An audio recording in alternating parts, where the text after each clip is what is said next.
మంత్రివర్యులు శ్రీ నారా లోకేష్ గారిని మాట్లాడవలసిందిగా కోరుతున్నాం.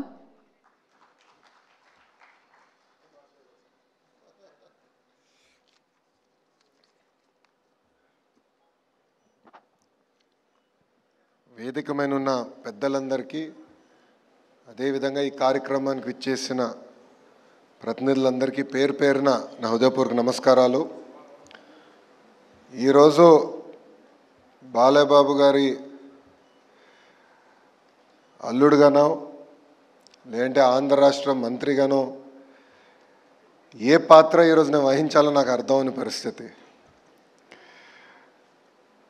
వాస్తవంగా చూస్తే ఒక చరిత్ర రాయాలన్నా, అది మళ్ళీ తిరిగి రాయాలన్నా అది కేవలం ఒక బాలయ్యబాబు గారితోనే సాధ్యం. మీ అందరికీ ఆయన బాలయ్యబాబు నా ఒక్కడికే ముద్దల మావయ్య.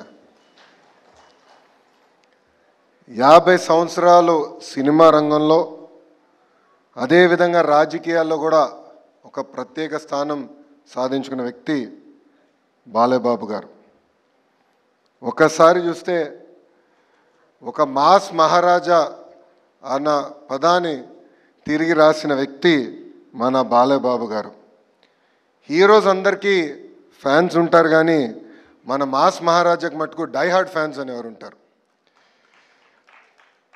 ఆయన ఒక్కసారి ఆయన చరిత్ర చూస్తే 1974లో తాతమ్మ కళ సినిమాలో ఆయన టాలీవుడ్కి వచ్చి ఇప్పుడు ఏకంగా అఖండ 2 వరకు కూడా ఒక ప్రత్యేక స్థానం ఆయన సాధించుకున్నారు. అందరికీ వయసు పెరుగుతుంది, కానీ బాలయ్యబాబు గారు మటుకు ఎప్పుడు ఒక యంగ్స్టర్గానే ఉంటారు. ఆయన సీక్రెట్ ఏంటో ఇప్పుడు కూడా నేను తెలుసుకోలేకపోతున్నా. ఆయనకున్నంత ఎనర్జీ మా తరంలో ఎవరికీ లేదు. 110 సినిమాలు, అంతేకాకుండా ఒక సినిమా 1000 రోజులు ఆడిందంటే అది కేవలం మన బాలయ్యబాబు గారికి ఆ బిరుదు తగ్గుతుంది. ఒకే జానర్ కాదు, మైథాలజీ కానీ, ఫోక్లోర్ కానివ్వండి, హిస్టారికల్ కానివ్వండి, devotional, socio fantasy, biopic, science fiction, ఏ పాత్ర వహించినా కూడా మన బాలయ్యబాబు గారు దానికి జస్టిస్ చేస్తాం జరిగింది. మనం ఒక్కసారి చూస్తే గౌతమిపుత్ర శాతకర్ణిలో మీసం మిలేస్తాం కానివ్వండి, లేదంటే ఒక సింహంలాగా అఖండాలో ఆయన గర్జిస్తాం కానివ్వండి, అది కేవలం ఒక బాలయ్యబాబు గారితోనే సాధ్యం. నా పాదయాత్రలో ఆయన డైలాగులు నేను చాలా వాడా. ఆ రోజు ఎందుకు వాడానంటే అక్కడ బాలయ్యబాబు గారు లేరు కనుక. కానీ ఈరోజు ఆయన ముందల ఆ డైలాగులు మళ్ళీ నేను వాడే పరిస్థితి ఉండదు. బాలయ్యబాబు గారు ఏంటంటే ఒక ప్రొడ్యూసర్ కానివ్వండి, ఒక డైరెక్టర్కి ఒక డ్రీమ్ యాక్టర్. ఆయన ఎప్పుడూ ఇండస్ట్రీ గురించే ఆలోచించే వ్యక్తి. కోవిడ్ వచ్చినప్పుడు కూడా ఏకంగా సినిమా రంగమే ఒక సంక్షోభంలో ఉంటే ఆయన స్టార్ట్ చేసిన సినిమా ఎన్ని ఇబ్బందులున్నా పూర్తి చేస్తాం కూడా ఆనాడు జరిగింది. అంతేకాకుండా ఇప్పుడు ఓటీటీ ఈరా కూడా చూస్తున్నాం. నాకు బ్రహ్మిని చెప్పింది, ఒక టాక్ షో చేయాలనుకుంటున్నారు. నేను అప్పుడు అనుకున్నా, ఇది సాధ్యమా? మాస్ మహారాజా ఒక టాక్ షో చేయగలుగుతారా? అది సాధ్యమా అని అనుకున్నా. కానీ మనందరం చూసాం, ఆ అన్స్టాపబుల్ టాక్ షో ఏకంగా ఆ ఓటీటీ ప్లాట్ఫామ్లో నంబర్ 1 స్థానం కూడా సాధిస్తాం జరిగింది. బాలయ్యబాబు గారు ఒక బోలా శంకరుడు. మనసులో ఏమున్నా ముఖమైన సూటిగా చెప్పే వ్యక్తి, ఎప్పుడేమీ దాచుకోరు. అందుకే సినిమా ఇండస్ట్రీ మొత్తం ఆయనతో నిలబడుతుంది.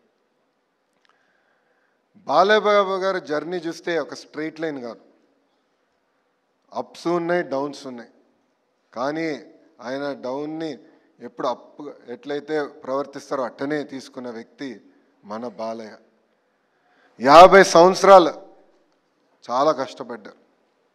కొన్ని సంవత్సరాలు అయితే ఏకంగా 5 సినిమాల్లో కూడా యాక్ట్ చేసిన వ్యక్తి మన బాలయ్య.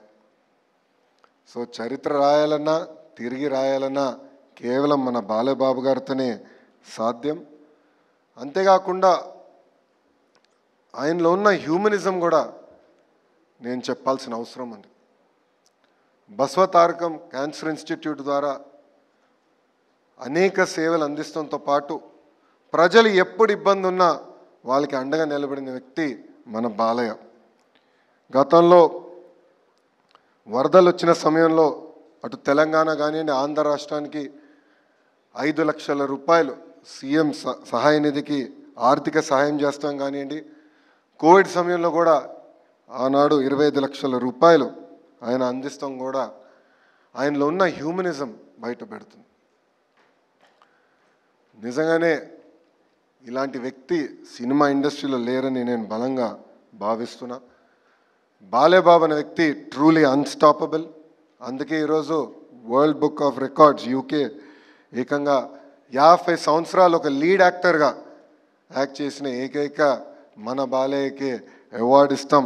ఒక తెలుగు జాతికి, తెలుగు ఇండస్ట్రీకి గర్వకారణమని ఈ సభాముఖంగా మీ అందరు తెలుపుకుంటూ, నాకు ఇంత అద్భుతమైన అవకాశం ఇచ్చిన ఆర్గనైజర్స్కి, నా ఒక్కడికే ముద్దల మావయ్యగా ఉన్న బాలబాబు గారికి నా హృదయపూర్వక ధన్యవాదాలు తెలుపుకుంటూ మీ అందరి దగ్గర నుంచి సెలవు తీసుకుంటున్నా. అందరికీ నమస్కారం. జై హింద్.